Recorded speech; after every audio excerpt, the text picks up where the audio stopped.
কে বলে শুধু পাঞ্জাবিরাই বা পরোটা খেতে ভালোবাসে?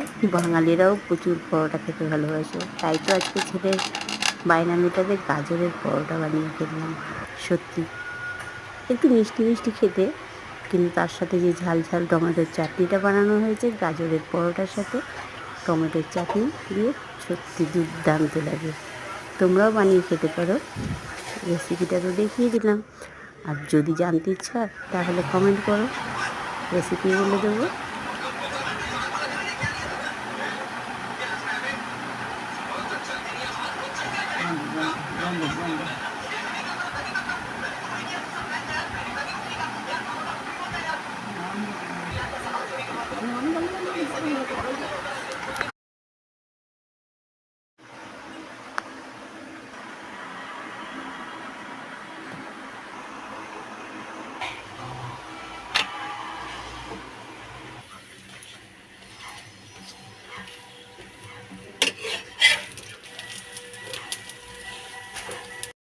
उसमें इंटरफेरेंस होगी तो पैशन जो